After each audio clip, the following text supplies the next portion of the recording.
Well, good afternoon, folks. Actually, I have a lot to do, starting with correction from the Japanese turn. But there's been a lot of talk about corrections already. And you know what? We all make mistakes. And for example, on the French turn, I moved one coastal submarine one distance too far. I just didn't count the lines correctly. And so it was immaterial to the battle that took place. So Brian and everybody just corrected that. That was a simple one. Sometimes the corrections involve combat. So that's going to happen in this case. And it's not going to change the outcome, but we have to do it. The Russian torpedo boat destroyer in Primorsky Krai was in port. So Brian has to force the port. And in order to avoid mistakes, if there's a pregnant pause in the video, I try and read as much ahead of time. And I've been intimately involved in these rules for almost 5 years now, along with Brian. But sometimes we can get things mixed up in our heads with Global 36, and the changes in this game are representative of the era, but as much as possible, we try to be similar. So let's start with forcing the port. The port rules were developed for the Global 14 game and adopted by the Global 36 game. So pretty proud of those. So forcing the port. Brian has two coastal submarines. So we'll start with those. So this is for another reason. So coastal submarines. One gets hit. So that takes a coastal submarine off. And these are the port defenses. So that's what we're rolling for is, all those shore batteries and everything else. So torpedo boat destroyers, no hits. The cruiser, no hit. And two pre-dreadnoughts, no hit. So Brian's very fortunate in that respect. I'm glad in a lot of ways. Like I said, didn't really change the outcome of the battle. The battle is won. Torpedo boat destroyer is gone. And another correction is the U.S. income. So the U.S. started at 3. There was a random event that gave them 3.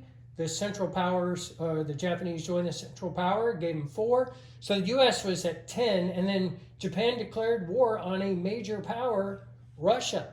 So the U.S. is at 14. However, I only started with 3 at the beginning of this turn. So I'm going to spend, I cannot do anything at, well, let me see, I'm at 14 now. So actually, there may be some differences. I can lend lease to Russia, and I can do diplomacy in Central and South America. And of course, the Allies can do cash and carry, which none of them did this last turn, but that was probably due to their low income. So, what I'm going to do is I was going to do 2 diplomacy. I'm still going to do 2 diplomacy. So I have them marked over on my diplomacy chart. I have a red for Brazil, and I have a purple dye for Argentina. So Argentina has got to be at a 2 because it's in the German camp right now. So, hey, look at that. Brazil goes up 1 level. So that's going to help me out there a little bit because that's going to give me an additional $1 in trade, which is nice. And so I'm going to pull this off. That trade income. All right, and then this is my actual peacetime increase, and it's a 4. That takes me to 18. That is a significant starting point for the United States of America at this point in the game. To be at 18, it's going to be a very early entry for the U.S. That's just the way it is. So I only have $1 left over after my diplomacy rolls, which I don't regret at all. So I'm going to collect the 18 plus 1 for Brazil and 1 for Venezuela. So the U.S. is going to collect 20, leaving an income or total IPP of 21. Now I'm going to move for Mexico. Revolutionaries, I've got 6 infantry and a cavalry that can attack into the mountains in western Mexico, and that's what I'm going to do. I've got 6 brown die and a yellow. Need 1s and the yellow at a 2. So let's see what I get. Look at that. That's a hit by my cavalry. So I appreciate that guy. He gets a promotion. I'm sure everybody's waiting for the Army-Navy game today. I'll show you how the Army gets it done. All right, so 2 defending infantrymen in western Mexico, and he gets a hit. So I'm going to pull off 1 for the Federales, and I'm going to pull off 1 of my revolution guys there. All right, so I'm now down to 5 attacking infantry and a cavalry. And that, I got 2 hits. 2 hits. That's a sweet deal for me. 2 1s there. And my defender gets a hit. So we'll take off the defender. We'll take off an attacker. I am moving into western Mexico. Look at that. I anticipated taking that. So I'm going to move in a total of 4 infantry. Take that guy off. Take that ship off. Put the cavalry in there. And I left some territory undefended, but that's all right. I can do that. It's my prerogative. Now I get to roll a recruitment for 1, 2, 3, 4, 5 territories. And see what happens. No. That's a big no. All right. That is the American turn complete. Not unhappy with that at all. And so let's go over to look at China. Excuse me. I'm attempting, like I said, some new things here. So again, I got the sequence out. So China, as you can see over here on the bill plate, they have 3 IPP. They get a recruitment, and they get to attempt to turn one of the warlords. But, so I'm going to spend 3 IPP on an infantryman. There he is. And I am going to attack. All right. I'm attacking essentially an artillery. Look at my pointer, so it's a lot cleaner look. I have an artillery, I have an infantry, I have 2 infantry, I have a militia, and I have a cavalry that will come from 2 spaces. He has a defending infantry and a defending militia. But first, we have to do the cards. So, in fact, this could even change my purchases if card goes the wrong way. Oh, let's start by shuffling here. All right, sorry. My hands probably look like gigantors in there a little bit, but you know, just want to be fair. Take from the top of the deck, and it's purple. Ennui. Ennui gets an infantry, so Ennui, purple guys. So I'm going to place him here. Now, Brian, as the Austrians, has the opportunity to change that. This is probably the most difficult part about the online game. But that's okay. Like I said, we can work it out. We can be gentlemen. All right, the next one is Zhejiang. And he's going to get a militia to any territory. Now, again, you know what?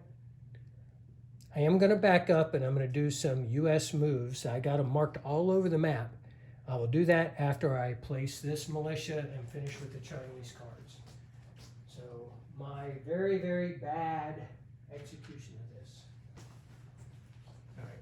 In the meantime, let's put that militia right here. And the last card, Yunnan. Oh, great. That's the place I'm attacking. Well, he gets a militia. All right. Here's what I forgot to do as the Americans, and I looked around and I saw my little red arrows.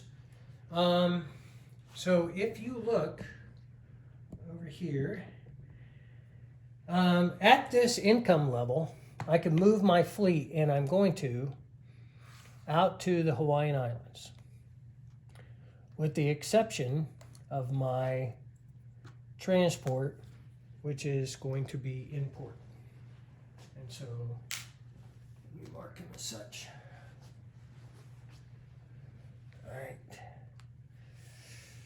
So I position that Navy. My Navy in the Philippines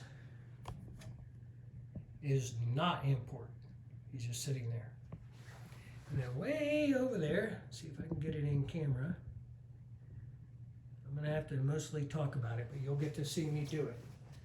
I am railing my infantry from Washington, D.C., and my militia from Chicago and the Midwest. I am railing them all down to Texas. I don't know, I just have this feeling. And then, so that is that. So that leaves a cavalry and infantry and 3 militia in Texas. 1 militia from the northeast is going to walk into Washington, D.C. That's that. It was pretty simple. I'm going to leave the transport. Actually, my entire Navy for surface ships and the coastal submarine are going to move down off the coast of Panama, right off of eastern Mexico. And I can do that with Japan and Central Powers. I can move my Navy. My transport is going to move into Gulf of Mexico itself, and not in port, but just between New Orleans and Texas, just kind of sitting there. And again, my apologies for not doing that on the U.S. turn, but I did have the markers. You saw me pull them up, so that was intended all along. All right, back to what I'm supposed to be doing. Hey, let's do an attack. So, how can I get that done? Do I have enough room right here? I think so. Okay, so I'm attacking with an artillery red. Red for red legs. My infantry, I have 3. And a militia,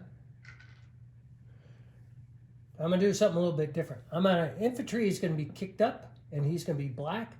My other 2 infantry and my militia are all at a 1. And my cavalry is also at a 2. So actually, my cavalry and black would roll together. So let's start with, thing on camera? Yeah. Artillery, and nothing. I've got cavalry and a kicked up infantry at a 2. And cavalry hits.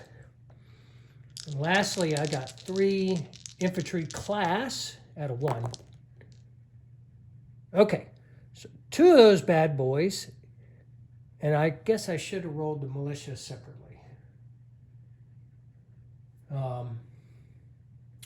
2 of them are going to retreat. So I only got 1 hit. And I'm going to take off his militia. And partially because half my force is retreating, and partially because he added that militia, so he has more forces there now, I'm going to stop the attack. And what I should have done is I should have rolled that militia separately so I could tell you exactly which one of these browns was the militia and retreated. But in the meantime, he gets 2 militia brown and the infantry black that are defending. So I'm retreating from the attack after he shoots me. And nothing. 7, 4, and 12. All on camera? Yep. All right, so he gets no hits on me, but he lost a militia. Okay. All right. So, on a D12, a 2 or less, which actually should have been done before combat, kind of figures, but in this case won't matter. So here's my recruit. Here is my warlord influence die, and it is blue, and I am attempting to influence this warlord to the north, right here, whatever that is. There is a there's 2 infantry and a militia there. All right, let's see. And a 12 does not get the job done. And then lastly is a recruiting roll. So I have 1, 2, 3, 4 territories, so I had a 4 or less. And a 7 does not get the job done. And I didn't do that on camera, but that's okay. All right, then back to placement. I bought an infantryman. I am going to place that infantryman in the south here in Guangdong. So it's the further southern location. And I will collect 3 infantry. That's pretty simple. All right. So I did my influence, and I did my purchase and placement. Technically, he could counterattack. I'm going to assume with an infantry and a militia that one warlord is not going to counterattack. But these are things that Brian and I will talk about. For example, if I had attacked here, maybe the militia, same warlord from the north could have counterattacked down south, kind of depending on what I had left. But Brian would do that on his turn as Austria. All right, so now on to, that's China. We've done everything. We collected income in the whole 9 yards. So now, let's talk about random events. So in the fall of 1914, and it says on there the Ottomans joined. We know the Ottomans actually joined at the end of their turn this time around, but that's your reminder on the IPP chart. So I'm going to roll, and in the West, I'm going to roll these individually because strictly by the rules you would roll them individually, because there may be decisions from this random event that would influence the next random event, and we want to respect that potential, even though I'm kind of here and I've done any pre-coordination that I need to. So 6. All right, 6. So learn gun running. So there is a free attacking neutral infantry in Ireland and resolve combat. If they win, Ireland becomes a strict neutral. Now, that was actually a German event of gun running. So I'm going to turn that over to Randall. Randall, if you would execute that militia attack in Ireland as a neutral infantry, resolve combat, roll as many times as necessary to resolve. There is a defending infantry, so good luck there, buddy, because that's going to be tough. All right, and then in the east, a 3. So 3. Japanese support. Britain must pay 4 to the bank, and Japan immediately places a dreadnought on stage 4. If Japan is at war with Britain, place British infantry in India and cavalry in Australia. Japan is not at war with Britain. Strict reading of those rules. Japan would get a dreadnought on the chart, and Britain's going to have to pay that. And this is one of the complexities of the international environment, right? Japan is a member of the Central Powers. They are at war with Russia, but they are not at war with Britain. Britain did not get a chance to declare war on Japan. So again, kind of the foibles of playing this game remotely, But also, one of the reasons why Britain may not want to do that is because every time Japan declares war, like they declared war on the U.S. income, not the U.S., on Russia, U.S. income goes up.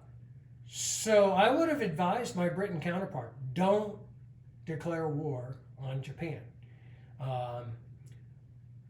You're not ready to battle the Japanese quite yet.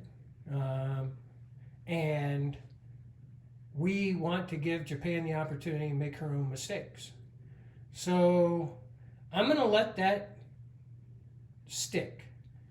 And if my counterparts wish to overturn that, then we can re-roll for a different random event. But that's, hopefully everybody understands, every scenario under the sun couldn't be thought of. Plus,